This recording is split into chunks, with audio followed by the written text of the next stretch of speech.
Alright guys, welcome back to the channel and welcome to this video. Today, I'm going to be talking to you guys about the second white paper blog that Call of Duty has posted about skill-based matchmaking. Now, that clip that you just saw in the intro, I'm going to get to that in a little bit later in the appropriate section of this blog. But I'm going to break it to you down like this. I'm not a COD partner. I'm not a special YouTuber. I don't have a big following. This is coming from a real Call of Duty player, average at best. I'm not the best, I'm not the worst, I'm in the middle, I'm a competent player. So I'm gonna break certain things down in this blog and I'm gonna explain to you why it's BS and why some things that some other YouTubers and other content creators are not telling you. There's a lot of things that a lot of people are not telling you, and I'm going to give you the details and first-hand experience from my side in my games when it comes to the skill-based matchmaking EOMM algorithm. Now, let's read on this blog post.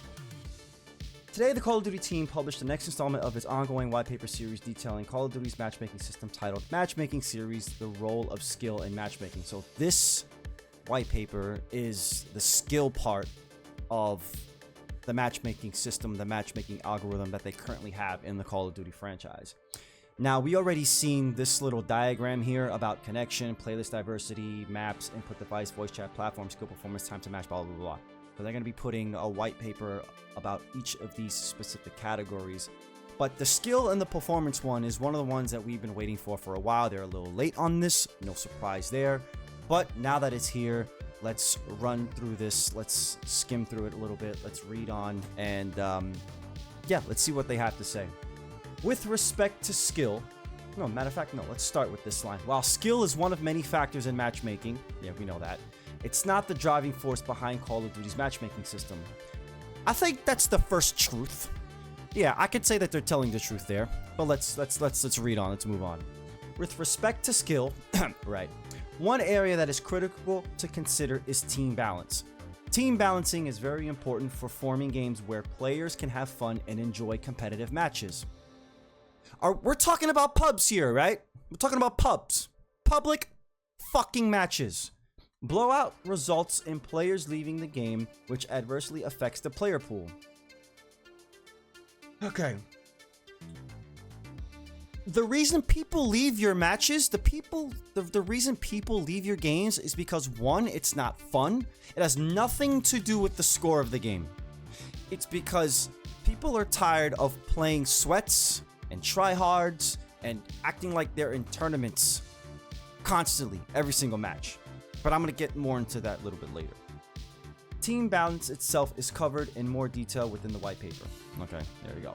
As previously detailed in the first matchmaking intel blog, Call of Duty has historically considered player skill among other factors as part of the matchmaking process as far back as Call of Duty 4 Modern Warfare in 2007. That is a lie. That is a lie, because back in the day, you didn't have any of these things manipulating the matchmaking system in the algorithm and in the background. If you even go back to play one of those games today, the moment you hit the button to search for a match, you're literally in the game like this. So I don't want to hear that there was something going on in the background as far as skill-based matching. No, that is an absolute lie. I don't want to hear it. One of the topics explored in the white... No, I think we read... Oh, one of the topics explored in the white paper is recent and historical testing around loosening skill in matchmaking, increasing the gap in skill between players in a lobby. History of testing. As our technology and expertise has evolved, our team has increased our matchmaking tests and analysts over the last 5 years. Yeah, we know. For example, one study focused on Call of Duty Modern Warfare 3 conducted across North America compared a control group of players without any changes to matchmaking to players who experienced loose skill consideration in matchmaking. So, I don't know if you guys heard this.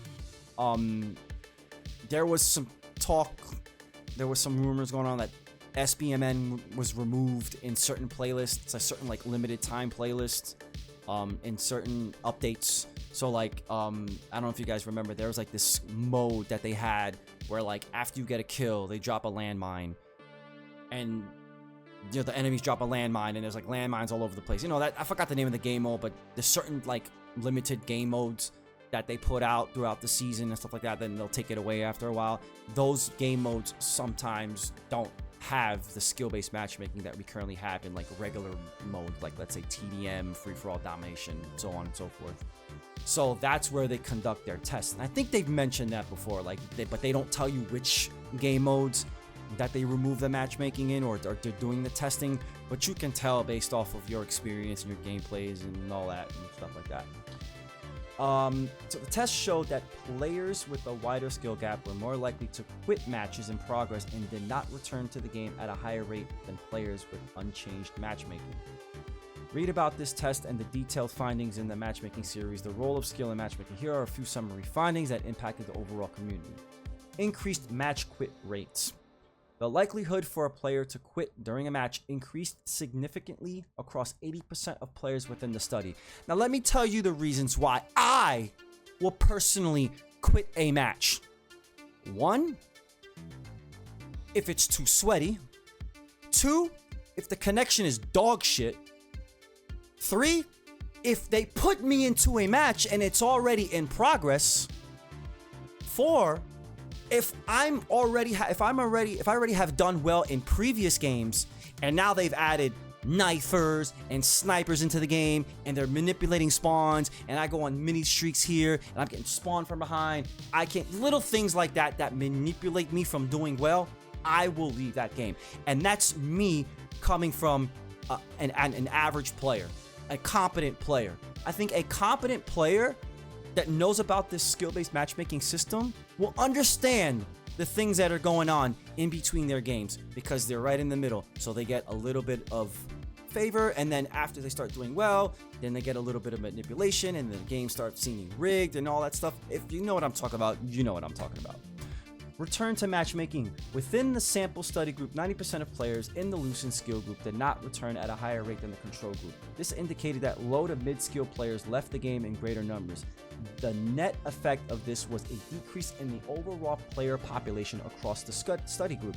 Therefore, the likely result of this compounding over time will lead to player populations that feature only higher skilled players at an increasing rate. Okay.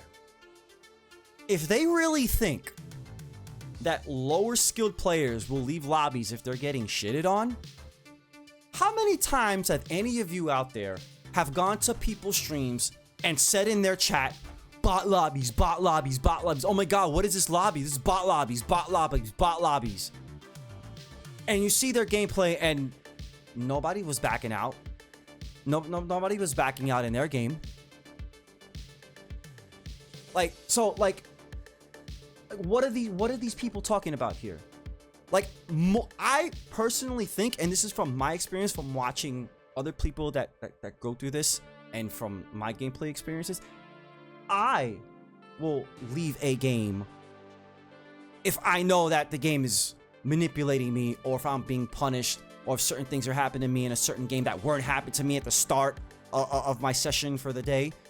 Like, I will leave a game like that, and I know there's other people that will leave a game like that if they feel like they're being manipulated because they were doing too well previously in their previous matches. So no, like every time I play and I have a good lobby, none of the players that I'm, doing good against are leaving my games. Because if you're a bad player, then in this system, you should be playing other bad players. Am I right? So the game, you're not really getting better. If you're a bad player and you're playing against another bad player, where are you getting better? Like, where are you getting better? Like that clip that I showed in the intro video, all of those bad players are protected in their own brackets.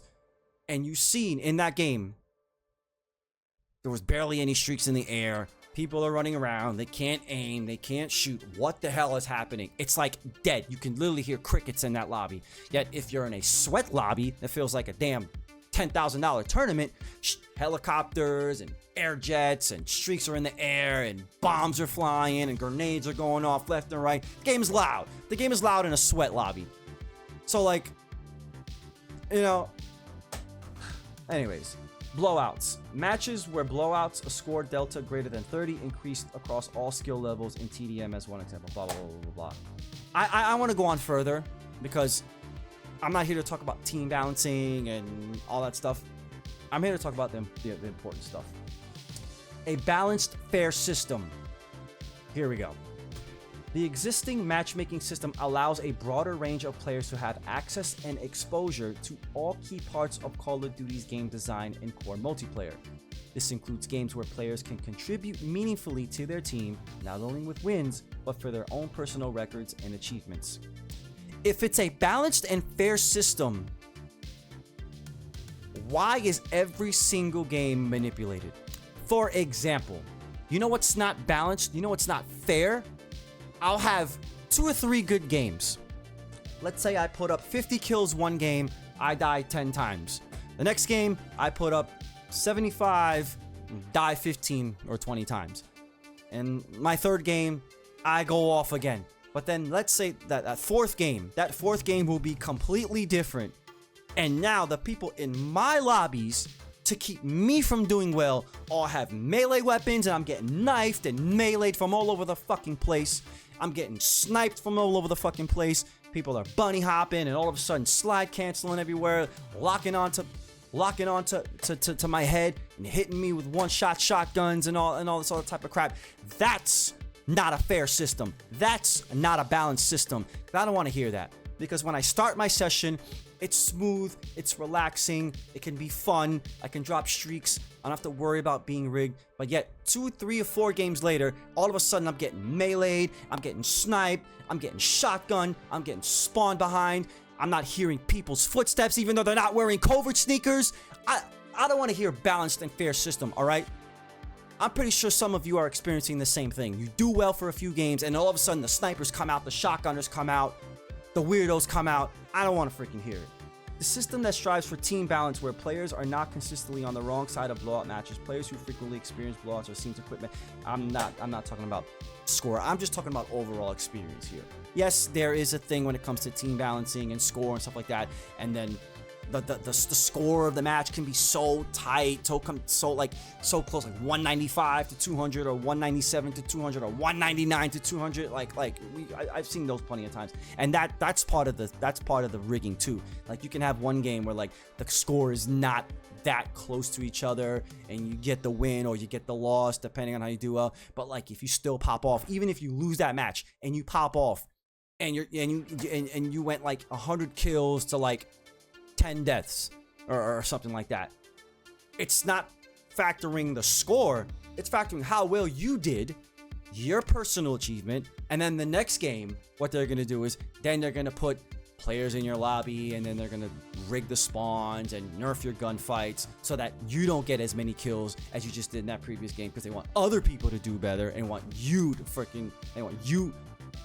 get punished for doing well, and you don't have as good as a game as you did your previous game or your previous 2 games or 3 games or whatever, how many games that you get within that window before they start fucking with you. Value to elite players. The marginal performance increase for high skill players with loosened skill consideration represents a short-term gain. The highest skilled players are likely to get more matches where they could blow out the competition in the short term, but when that occurs, the competition tends to play less. Lies! And the result is that the player pool shrinks overall. Lies. Because anybody that's ever, like I said earlier, anybody that's ever gone to anybody else's stream and cries that they're playing bots and why is this player not shooting back? Why is that player not shooting back? And you see their gameplay, there's nobody backing out of their lobbies. Nobody. So if you're constantly getting those type of players and they're not backing out, how does the player pool shrink? The only reason that I can find that the player pool shrinks is because their game sucks. The game is released broken with broken updates, a shitty connection, people having to deal with sweats every single match. So then they get off the game, they turn the game off, they don't want to play the game no more. Simple, common sense. Players can see this impact in legacy Call of Duty games today, older titles which also have similar matchmaking systems. That is an absolute fucking lie. Because my first Call of Duty was Black Ops 1. I was once a noob. I once didn't know how to play the game.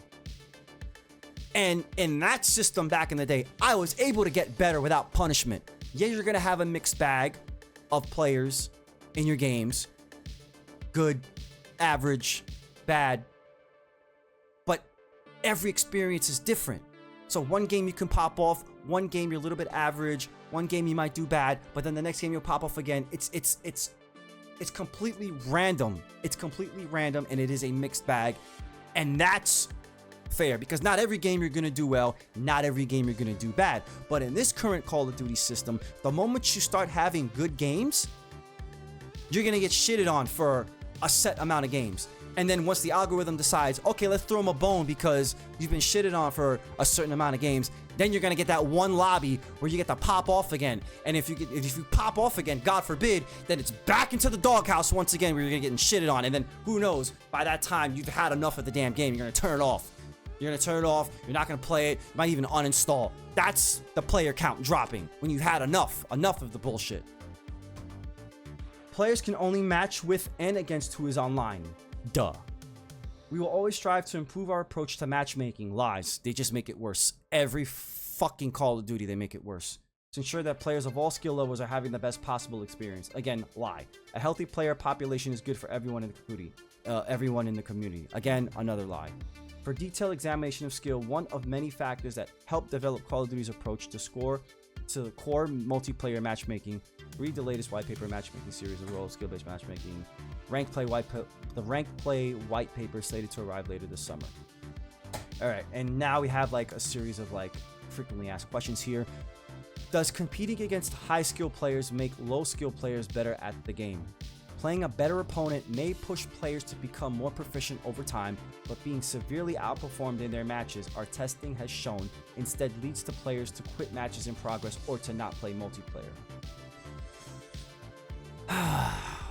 Okay. Let's say any of the Call of Duties in the last 5 years is your first Call of Duty. From Modern Warfare 2019 up to now Modern Warfare 3. And we're just talking about multiplayer here. Just multiplayer. No Warzone. No BR. You pick up the game for the first time. Yes, you're going to have... And you're going to have a good experience for a certain amount of time. Now, if you're competent enough to understand the game and learn, aiming and, the learning the maps, learning where players are coming from, learning how to shoot better, stuff like that, learning certain strategies and stuff like that. Yeah, you're going to see improvement at the game because the system is going to allow you to now move up in the hidden ranking system to now play a much better competition set of players. But if you're a low skilled player and you're just a low skilled player, you don't get better. No matter how long you play the game, you're not going to climb up that ladder. The only player that a low skilled player will ever play against, if they don't improve, if they don't get better, is another low skilled player. Just like that video that I showed in the intro of this video, those are the kind of lobbies you're going to get every single time because you are protected. You're in the baby pools. You're in the baby pools. You're in the bottom of the barrel. You are going to have the most dead lobbies, quiet lobbies in the player population. Now that's boring. That is boring. And how is that fun? How will a lower skilled player who wants to get better, but they can't seem to understand or get it, how can they get better if you're stuck in the baby pools every single time you play the game? How? That makes no sense. No sense at all. And even if they do get a little bit better, they're going to get punished for improving. They're going to get punished for being good because now you plateau. You plateau at a certain point. You just can't get better.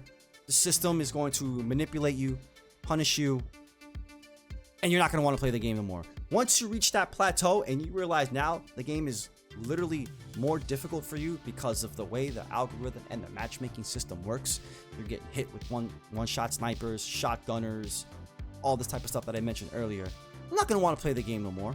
More people that are experienced Call of Duty players that have played since the first Call of Duty or the first major Call of Duty multiplayer, Modern Warfare, COD 4, no longer play this franchise anymore. They quit after 2019.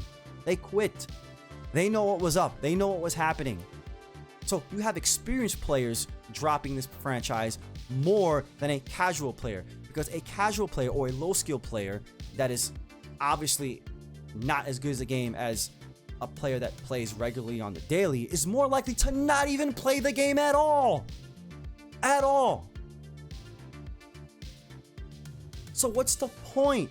What is even the point of having a bracket to protect players if they're not even your most hardcore or won't even put as much time into the game as an experienced Call of Duty player, a hardcore Call of Duty player, a streamer, a content creator, someone that's been playing this game since the beginning?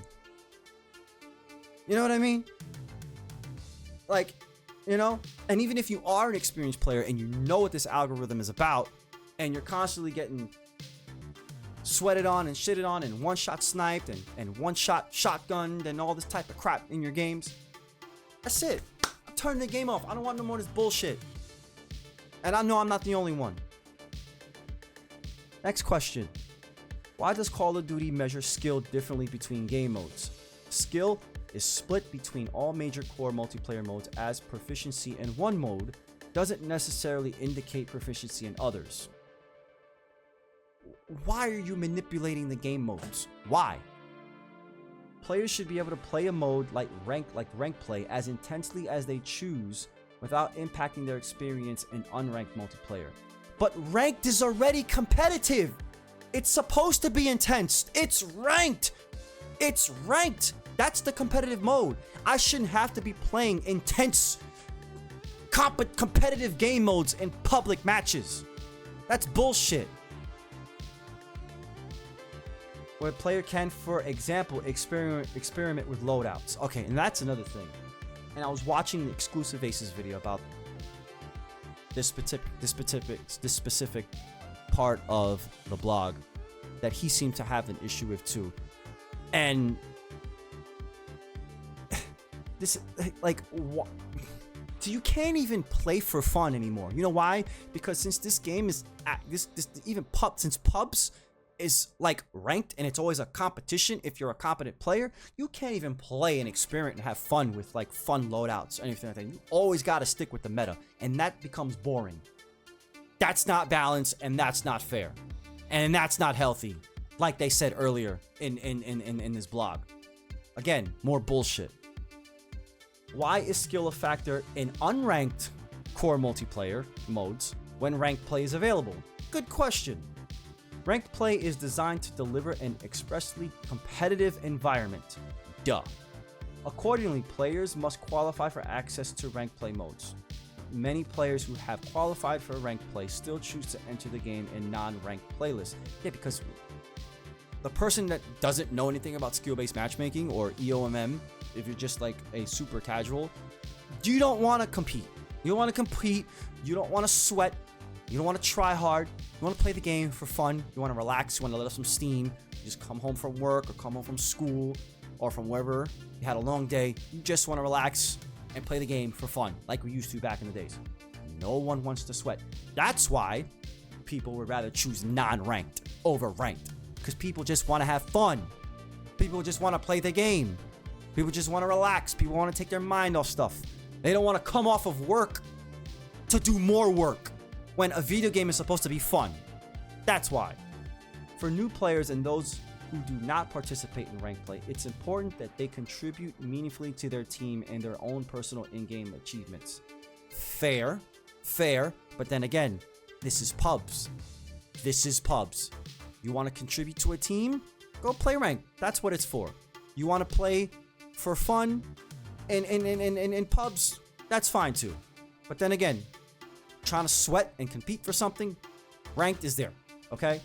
The next matchmaking series white paper will further detail playing in rank. Okay, there's that.